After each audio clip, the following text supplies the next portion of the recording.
러크만 목사님의 야고보서 주석서를 요약하고자 합니다. 야고보서의 저자는 세베대의 아들 야고보입니다. 마리아의 사촌들이나 조카들 가운데 하나가 아닙니다. 요한의 형제 야고보가 사도행전 12장 2절에서 목베임 당하기 이전에 기록한 것이 분명합니다. 기록 연대는 AD 37년에서 39년 사이입니다. 바울이 히브리서를 AD 35년에 기록했다면은 야고보서는 신약에서 두 번째 책이 되는 셈입니다. 야고보서의 교리적인 내용들은 바울의 은혜의 교리와 전혀 어울리지 않습니다. 그러므로 야고보서의 저자는 주의 아우인 야고보일 리가 없습니다. 주의 아우인 야고보는 바울을 개인적으로 만났고 바울의 복음을 참된 복음으로 채택했던 예루살렘 회의를 주재했던 사람입니다. 사도가 기록한 책이라면은 정경에 포함되는 기준에 적합합니다. 세베대의 아들 야고보는 베드로, 야고보, 요한이라고 하는 핵심 멤버에 속한 사람이었습니다. 야고보서는 널리 흩어져 있는 유대인 12지파에게 보낸 서신서입니다. 누가 누구에게 한 말인지를 먼저 정확하게 아는 것이 중요합니다. 이것이 성경 해석의 가장 중요한 제1원칙입니다. 야고보서는 특히 행위구원이라는 면에서 많은 오해를 받아왔습니다. 행위구원을 주장하는 사람들은 야고보서를 들고 나옵니다. 로마 카톨릭을 위시해서 그리스도인이라고 하는 사람들까지 행위구원 교리를 내세우고 이를 위해서 야고보서를 인용합니다. 야고보서에서 이제 너희가 알거니와 사람이 행함으로써 의롭게 되는 것이요 믿음으로만 되는 것이 아니니라고 기록하고 있기 때문입니다. 반면 바울은 믿음으로 하나님의 은혜로 구원받는다고 주장하고 있습니다. 이는 야고보서가 널리 흩어져 있는 12지파에게 보낸 대환란 서신이기 때문에 그렇습니다. 1장 1절부터 보도록 하겠습니다. 하나님과 주 예수 그리스도의 종 야고보는 널리 흩어져 있는 12지파에게 문안하노라. 1장 1절에서 야고보는 12지파에게 편지를 쓰고 있습니다. 리빙 바이블에서는 하나님과 주 예수 그리스도의 종 야고보는 모든 곳에 흩어져 있는 유대인 그리스도인들에게 문안하노라고 성경을 변개시켰습니다. 수신인을 유대인 그리스도인으로 바꾼 것입니다. 이것은 아주 사사로운 견해로 자의적인 성경 해석 태도의 전형적인 모습입니다. 이스라엘 12지파라면 당연히 히브리인들을 말합니다. 이들은 구약의 율법 아래에 있는 구원받지 못한 유대인이건 아니면 주 예수 그리스도를 믿고 하나님의 은혜로 구원받고 성령으로 거듭난 그리스도인이건 이스라엘 12지파에 속해 있는 히브리인입니다. 야고보서는 야고보가 각처에 흩어져 있는 유대인 12지파에게 보낸 편지입니다. 부분적으로 그리스도인들에게 교리적 적용이 가능한 구절들도 있지만 이 편지는 결코 그리스도의 몸인 교회에 보낸 것이 아니고 유대인 그리스도인들에게 보낸 것도 아닙니다. 나의 형제들아, 너희가 여러 가지 시험에 빠질 때면 그것을 모두 기쁨으로 여기라. 야고보는 나의 형제들아 라고 부르고 있습니다. 편지를 끝낼 때도 형제들아 라고 부르고 있습니다. 야고보가 말한 이 형제들은 구원받은 여부하고는 상관이 없습니다. 구원받아야 할 유대인도 있었을 것이고 이미 구원받은 유대인들도 있었을 것입니다. 어쨌든 이 형제들은 이스라엘 12지파에 속한 유대인들입니다. 너희가 여러 가지 시험에 빠질 때면 그것을 모두 기쁨으로 여기라. 말은 쉽지만 시험에 빠질 때 기쁨으로 여기는 것은 결코 쉬운 일이 아닙니다. 예수 그리스도께서는 제자들에게 시험에 들지 않게 하옵시고 악에서 구하여 주옵소서라고 기도하라고 가르치셨습니다. 즉, 시험에 빠져 기뻐하기보다는 시험에 이끌려 들어가지 않게 기도하는 것이 현명하다는 가르침입니다. 야고보서 1장 2절에서는 시험에 빠질 때면 그것을 기쁨으로 여기라고 권면하고 있습니다. 예수님의 가르침과 다릅니다. 시험에 빠지는 것과 시험에 이끌려 들어가는 것은 엄연히 다른 문제입니다. 다른 사람의 감언이설에 속아서 미혹되어서 잘못된 일에 손을 댄다거나 비진리를 믿고 타락하거나 어리석은 탐욕으로 세상 일에 대해서 미련을 버리지 못해서 어떤 시험에 이끌려 들어가는 것은 결코 피해야 하는 일입니다. 그러나 반면에 그리스도인답게 살아가면서 본의 아니게 시험에 빠지는 수도 있고 그리스도인으로서의 사명을 다하기 위해서 하나님의 일들을 열심히 하려고 하다가 시험에 빠지는 수도 있고 어떤 때는 하나님께서 어떤 목적을 갖고 계셔서 의도적으로 그리스도인들을 견디기 어려운 한계 상황에까지 몰고 가시는 그런 시험도 있습니다. 여기 2절에서 언급하는 시험이 이런 경우의 시험을 말합니다. 이런 시험은 주변 여건과 상황을 그리스도인 자신의 힘으로 마음대로 통제할 수 없는 경우에 불가피하게 빠지는 시험입니다. 욥이 빠졌던 시험이 바로 이런 것이었고 수많은 그리스도인들이 이런 시험에 빠지게 됩니다. 이런 시험은 마음대로 쉽게 피할 수 있는 시험이 아니기에 자신의 능력으로 제어할 수 있는 상황이 아닙니다. 그러나 시험은 시험이기 때문에 고통스럽기는 마찬가지입니다. 그런데 야고보는 이러한 시험에 빠졌을 때 고통으로 여기지 말고 기쁨으로 여기라고 충고하고 있습니다. 그 이유는 3절에 나옵니다. 이는 너희 믿음의 시련이 인내를 만들어내는 줄을 너희가 알미라. 이러한 시험은 그리스도인의 믿음을 테스트해 보기 위해서 닥쳐오는 것입니다. 그렇기 때문에 시험의 고통을 인내로 견뎌내야 하는 것입니다. 어떠한 세속적인 욕심에서도 아니고 일시적인 어리석음 때문에 악한 자들의 미혹에 넘어간 결과도 아니고 어리석은 탓으로 어떤 시험에 끌려 들어간 것도 아닙니다. 본의 아니게 불가항력적으로 자신의 능력으로는 어떻게 해볼 수 없는 상황이 몰아닥치는 그런 시련에 봉착하게 된다면은 이렇게 말할 수 있습니다. 그래, 이것은 내 믿음을 시험해 보기 위한 것이야. 끝까지 굴복하지 않고 인내로서 견뎌내며 내 믿음을 지켜야지. 이렇게 말한다면은 인내를 통하여 그 믿음을 증명해 보일 수 있는 좋은 기회를 맞은 것입니다. 너희가 여러 가지 시험에 빠질 때면 그것을 모두 기쁨으로 여기라는 말씀을 얼마든지 아멘하고 받아들일 수 있습니다. 이렇게 믿음의 시련이 인내를 만들어내게 됩니다. 하나님의 징계는 견디기 어려운 고통을 강요하지만 그 징계를 인내로 이겨낼 때 그 결과가 기쁨으로 바뀝니다. 인내로 하나님의 뜻에 순종함으로써 하나님의 약속을 받아낼 수 있기 때문입니다. 너희에게 인내가 필요함은 너희가 하나님의 뜻을 행한 후에 그 약속을 받기 위함이라고 말씀하고 계십니다. 환난에 처했는데 그 이유를 알지도 못하고 환난의 결과가 어떻게 될지도 알지 못하는 상황에서 하나님께서는 모든 것을 알고 계십니다. 그럴 때에는 모든 것을 하나님께 맡겨드리고 인내로 견뎌내야 합니다. 하나님께서는 단 한순간도 그리스도인들에게서 눈을 떼신 적이 없으십니다. 때로는 그리스도인들 머리 위에서, 때로는 그 언저리 어딘가에서 그리스도인들의 모든 일들을 지켜보시고 등을 떠밀기도 하시고 앞으로 끌어당기기도 하시며 옆에서 귓속말로 무엇인가를 가르쳐주기도 하시고 때로는 머리 위에서 고함을 지르기도 하십니다. 그리스도인이 말을 안 듣거나 게으름을 피우거나 쓸데없는 생각을 할 때 주님께서는 호되게 꾸짖기도 하시고 후려치기도 하시며 호령도 하십니다. 이렇게 하시면서 하나님께서는 그리스도인들에게 인내를 만들어내는 것을 기대하십니다.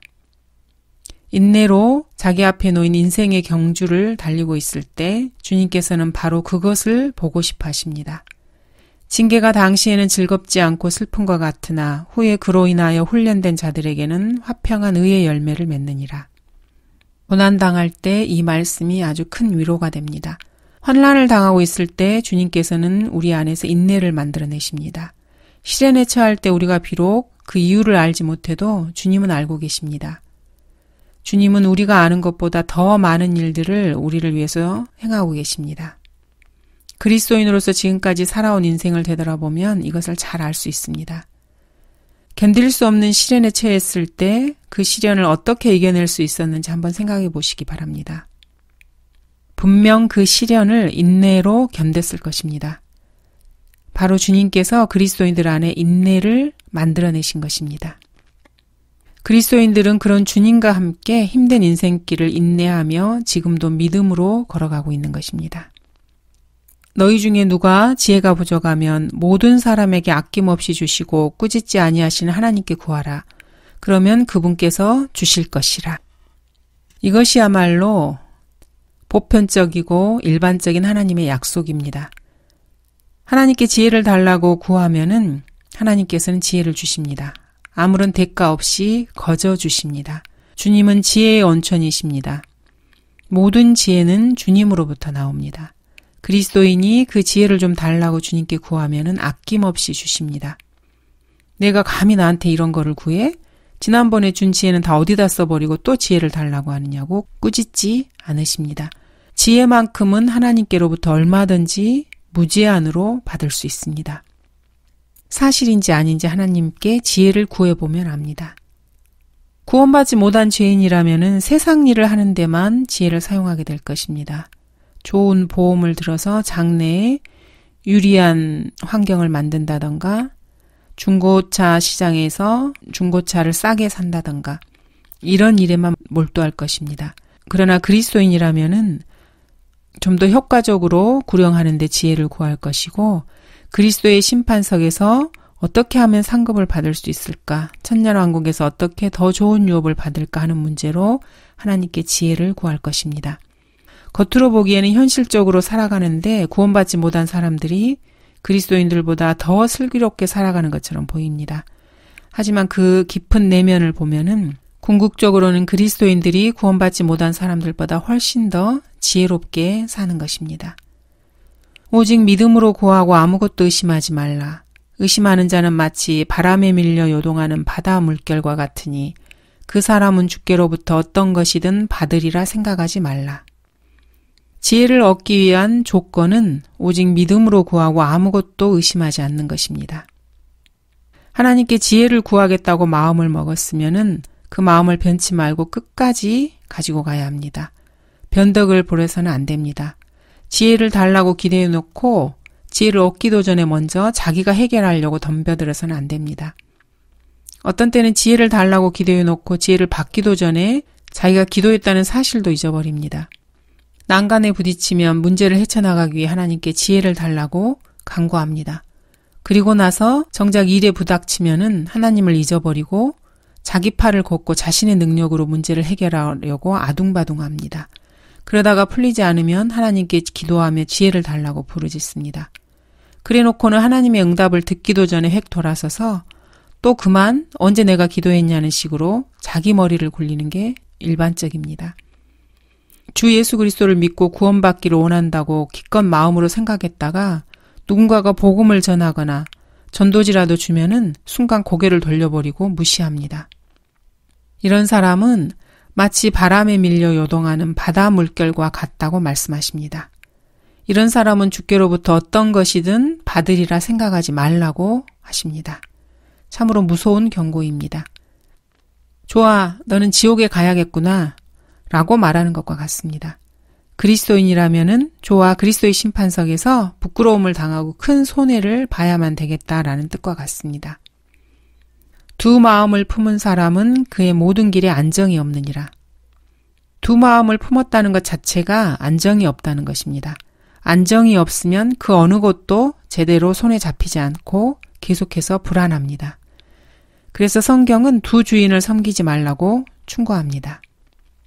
어떤 종도 두 주인을 섬길 수 없나니 그가 한편은 미워하고 다른 편을 사랑하거나 한편은 존경하고 다른 편을 경시하게 됨이라. 너희는 하나님과 재물을 동시에 섬길 수 없느니라. 은사주의자들이 변덕이 줄끌 듯하고 안정이 없는 이유가 바로 여기 있습니다. 주님을 사랑해요, 사랑해요. 사랑 타령을 하고 춤을 추고 노래하고 세상 행복과 재물과 명예를 얻게 달라고 애걸을 합니다. 그러나 성경은 하나님과 재물을 동시에 섬길 수 없다고 분명하게 말씀하십니다. 은사주의자들은 이런 성경 말씀은 거들떠보지도 않고 막무가내입니다. 두 마음을 품은 사람은 안정이 없다고 말씀하시는데 세상에 눈이 먼 그리스도인들은 안정 따위는 없어도 좋으니까 재물이나 주세요 이렇게 떼를 쓰는 것입니다. 주님께서 뭐라고 응답해 주셔야 옳겠습니까? 안정이 없다는 말은 영어로는 unstable이라는 단어입니다. 반대말은 안정이 있다는 말은 stable입니다. stable 또는 table에서 나온 말입니다. table은 식탁인데 그러니까 안정이 없다는 unstable을 말하자면은 밥상 다리가 부러진 것과 같습니다. 상다리가 부러진 밥상에 어떻게 음식을 올려놓을 수 있겠습니까? 주님께서는 그리스도인들에게 음식을 주시고 싶어도 밥상 다리가 부러져 있는 것을 보시고 거기에 아무것도 올려놓지를 못합니다. 성경은 그렇게 불안정한 사람은 주께로부터 어떤 것이든 받으리라 생각하지 말라고 말씀하십니다. 하나님께로부터 뭔가를 얻고 싶다면은 오직 믿음으로 구하고 아무것도 의심하지 말라라고 말씀하십니다. 주께로부터 어떤 것이든 받으리라고 생각한다면 최소한 이 한 가지 조건을 갖춰야 합니다. 두 마음을 품은 사람은 그의 모든 길에 안정이 없느니라. 그러므로 그리스도인은 주님께 구하되 그것을 받을 때까지 구하고 그것을 받았으면은 받은 데 따라 행동으로 옮겨야 합니다. 낮은 형제는 자기의 높여짐을 기뻐하고 부한 형제는 자기의 낮추어짐을 기뻐할지니 이는 그가 풀의 꽃처럼 시들어질 것이기 때문이라. 야고보서는 대환란 기간의 특징을 가지고 있습니다. 대환란 기간에는 부자면은 마귀와 언명을 같이 할 것이고 가난하면은 구원을 받게 될 것입니다. 최소한 야고보에서는 그렇게 말씀하십니다. 나의 사랑하는 형제들아 경청하라. 하나님께서는 이 세상의 가난한 자들을 택하시어 믿음 안에서 부요하게 하시고 자기를 사랑하는 자들에게 약속하신 그 왕국의 상속자들로 삼으신 것이 아니냐. 이제 오라 너희 부자들이여 너희에게 닥칠 재난으로 인하여 울고 통곡하라. 민망할 정도로 가난한 자들을 선하게 보고 있고 부자들을 악한 자들로 보고 있습니다. 이 말씀이 대환란 시기에 적용되는 것이 정말 다행입니다. 그렇지 않다면은 이 교회 시대의 부자들이 야고보서를 보면은 성경에 등을 돌리고 구원받는 것을 거부했을 것입니다. 이러한 야고보서의 특성은 사실 마태복음 25장 후반부의 내용과 정확히 일치합니다. 너희는 내가 굶주렸을 때 먹을 것을 주지 아니하였고 내가 목말랐을 때 마실 것을 주지 아니하였으며 내가 나그네 되었을 때 대접하지 아니하였고 내가 헐벗었을 때 입을 것을 주지 아니하였으며 병들고 감옥에 갇혔을 때 문안오지도 아니하였느니라.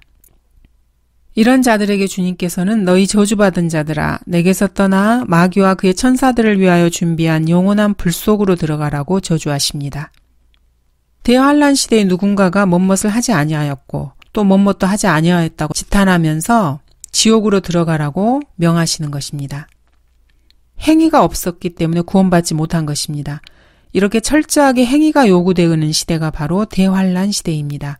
그러므로 이러한 교리는 은혜의 시대에 적용할 수는 없습니다.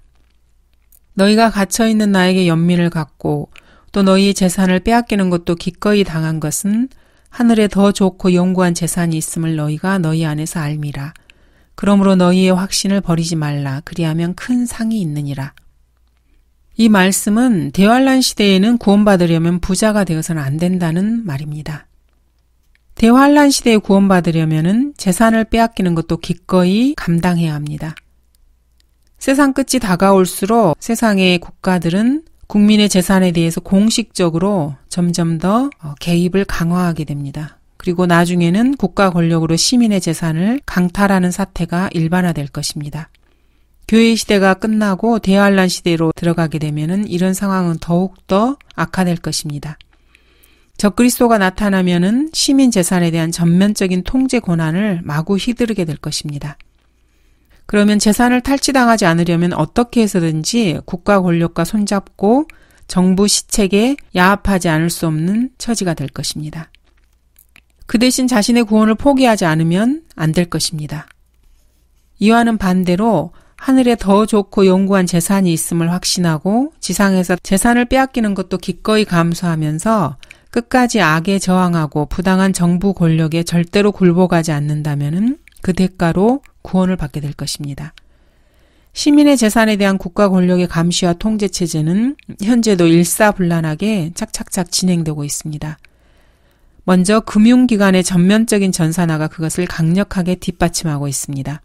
은행에 돈을 맡기면 그 순간부터 그 사람의 돈은 철저하게 기계가 관리하게 됩니다. 자신의 재산 관리에 대해서 뭐라도 문의를 하면은 기계를 상대해야 합니다. 금융기관이나 세무당국이나 국가 권력기관도 여러분의 재산 상태를 조사하고 감시하고 통제하려고 합니다. 사람을 상대로 복잡하게 일을 처리할 필요가 없고 기계만 상대하면 간단하게 처리됩니다. 기계를 통해서 전산으로 처리되기 때문에 이제 현금을 들고 다니면서 물품을 사고 팔지 않아도 됩니다. 이것이 대환란 시대의 적그리스도가 모든 경제체제를 장악하게 될 때 모든 사람이 짐승의 표라는 고유 코드 번호를 오른손이나 이마에 받고 이것으로 모든 거래가 이루어지는 제도가 확립될 것입니다. 기계를 이용한 지금의 모든 전산화 현상은 대환란 시대에 적그리스도가 운영하는 경제체제를 준비하는 예비 과정입니다. 그 표나 그 짐승의 이름이나 그의 이름의 숫자를 지닌 사람을 제외하고는 아무도 사거나 팔 수 없게 하더라. 은행을 비롯한 모든 금융거래 체계가 이런 식으로 기계화되었다고 해서 일이 그만큼 정확하고 신속하게 되지만은 않습니다. 청구서, 고지서가 잘못 재발급되기도 하고 세금 등이 부당하게 과세되기도 합니다. 이런 전산화 시스템이 생활의 편리를 위하고 금융기관의 업무 효율성을 올리기 위해서 발명해낸 것이라고 생각한다면 아주 순진한 생각입니다. 결국에는 시민 재산을 도둑질하고 적그리스도의 왕국을 준비하기 위한 단계인 것입니다. 대환란 시대가 되면 더 상황은 악화될 것입니다. 그리고 666이라는 짐승의 표를 몸에 찍어 놓지 않으면 현찰이나 카드, 그리고 물건을 사고 파는데 아무 소용이 없게 됩니다. 돈을 은행에 맡겨도 소용이 없습니다. 그 돈을 강탈당하게 되기 때문입니다. 금융기관들은 현재 그 연습을 하고 있습니다. 대환란 시대에 짐승의 표가 오른손목이나 이마에 문신처럼 찍히게 될지, 컴퓨터 칩으로 삽입되게 될지, 기술적인 문제는 현재는 알 수 없습니다. 어쨌든 이 표가 사람들의 몸에 찍히게 될 것이고, 표가 없으면은 아무리 돈이 많아도 식료품을 살 수 없고, 그래서 굶어 죽거나 산속으로 들어가서 풀뿌리를 캐먹고 나무 껍질을 벗겨 먹고 살아야 할 것입니다. 이런 상태가 바로 재산을 빼앗기는 것도 기꺼이 여기는 상황입니다. 표를 받지 않은 죄로 재산을 고스란히 정부의 손에 넘기게 될 것입니다. 도저히 못 견디고 짐승의 표를 받게 되면 대환란 시대에는 자신의 재산권을 자유롭게 행사할 수 있게 됩니다. 다시 말해서 부자로 남아서 부자로 살기 원한다면은 그 대신 구원을 포기해야 합니다. 누구든지 그 짐승과 그의 형상에게 경배하고 그의 표를 자기 이마나 손에 받는다면 그 역시 하나님의 진노의 포도주를 마시게 되리니 또 그 사람은 거룩한 천사들의 면전과 어린 양의 면전에서 불과 유황으로 고통을 받으리니 그 고통의 연기가 영원 무궁토록 올라가리라. 우유를 먹여야 할 어린아이가 있다면은 식료품 가게에서 우유를 사야 합니다. 어린아이가 병이라도 들게 되면은 병원으로 가야 합니다. 그러면 어쩔 수 없이 짐승의 표를 몸에 지니고 구원을 잃게 되는 것입니다. 상황이 그렇게 절박하게 되면은 대부분의 사람들은 굴복하게 될 것입니다. 그런 상황에서는 구원이고 뭐고 생각할 여유가 없을 것입니다. 낮은 형제는 자기의 높여짐을 기뻐하고, 낮은 형제란 경제적으로 가난한 형제를 말합니다. 대환란 시대에는 재정적으로 가난하고 비천한 사람이 하나님 보시기에는 오히려 고귀한 사람으로 여겨집니다. 하늘에 더 좋고 영구한 재산이 있게 됩니다. 그러므로 대환란 시대에는 가난하여 고통을 겪는 것을 오히려 기뻐해야 합니다. 하나님 보시기에는 부유한 것이 오히려 가난하고 비천하게 여겨집니다. 특히 라오디케아 시대, 교회 시대에는 그렇습니다.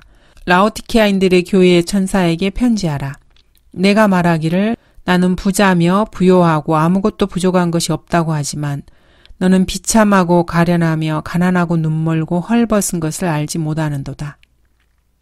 주일 교인 수가 수천 수만 명에 이르고 헌금 액수가 수만 달러에 이르고 신자들을 나르는 교회 버스가 수십 대 수백 대에 달하고 수천 명을 수용할 수 있는 교회 건물이 화려하게 되어 있는 그러한 교회들은 자신들의 부유를 자랑하고 부족한 것이 없다고 큰 소리를 치지만 하나님께서는 비참하고 가련하며 눈멀고 헐벗은 교회들로 보십니다.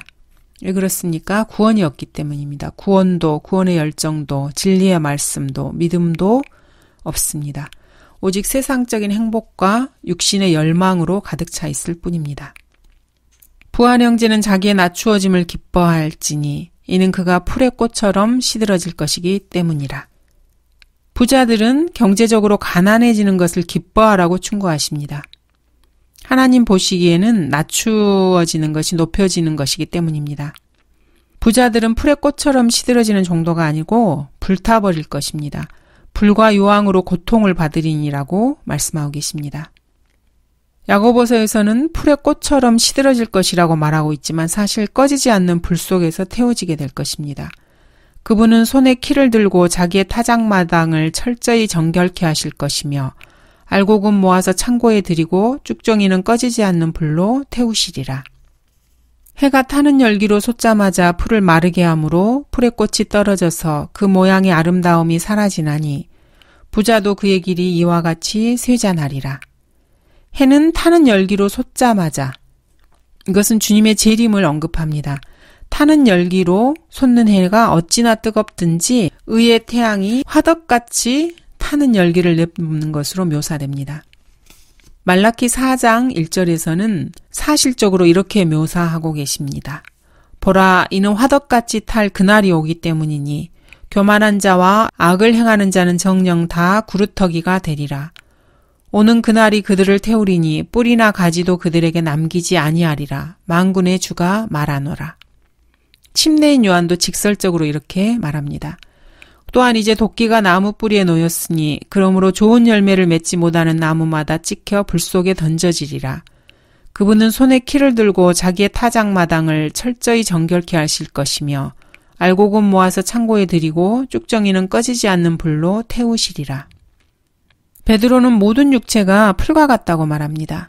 이는 모든 육체는 풀과 같고 사람의 모든 영광은 풀의 꽃과 같으며 세속적인 모든 부와 재산과 명예는 사람의 육체를 위한 것입니다. 영적으로는 무의미하고 무가치한 것들입니다. 사람의 육체는 풀과 같아서 햇빛에 시들고 불에 타버립니다. 하물며 이 육체를 위한 재산과 명예야 더 말해서 못하겠습니까? 그래서 야고보는 부자도 그의 길이 이와 같이 쇠잔하리라고 말하고 있는 것입니다. 시험을 견뎌내는 자는 복이 있도다. 이는 그가 시련을 거친 후에 주께서 자기를 사랑하는 자들에게 약속하신 생명의 면류관을 받을 것이기 때문이라. 시험을 견뎌내는 자라는 것은 믿음의 테스트에서 낙오하지 않고 합격한 사람을 말합니다. 이들에게는 생명의 면류관이라는 상이 약속되어 있습니다. 시험은 시련으로 나타나기 때문에 이 시련을 거쳐야 시험에 합격하게 됩니다. 시련을 거쳐 시험을 참고 견뎌내는 원동력은 주님을 사랑하는 마음에서 나옵니다. 시험에 합격한 사람은 그 자체로 그가 주님을 사랑했다는 사실을 입증한 것입니다. 그래서 이런 사람에게 주님께서는 생명의 면류관을 주실 것입니다. 이것은 영생과는 다릅니다. 영원한 생명은 상이 아니라 선물입니다. 영생은 선물이기 때문에 인간의 노력으로 얻는 게 아닙니다. 반면에 상은 노력해서 말씀을 실행에 옮김으로써 보상으로 얻는 것입니다. 주 예수 그리스도를 믿고 구원받은 모든 그리스도인들은 선물로 영생을 소유합니다. 영생을 소유한 그리스도인이 시험을 견뎌내면 생명의 면류관을 받습니다. 생명의 면류관이라는 상은 환난 성도들에게만 해당되는 것이 아니라 갖가지 시험을 견뎌내는 이 교회 시대의 모든 구원받은 그리스도인들에게도 해당되는 상입니다. 대환란에 적용해 보면은 짐승의 표를 받지 않고 끝까지 굴복하지 않고 잘 견뎌낸 사람들이 이 상을 받게 됩니다. 그리스도인들은 특정한 행위에 대한 보상으로 어떤 상이 약속되어 있더라도 그 이후의 행실에 따라서 상을 잃어버릴 수도 있습니다. 영생을 선물로 얻는 것과는 차이가 있습니다. 성경은 이 상을 놓칠 수 있다고 말씀하고 계십니다.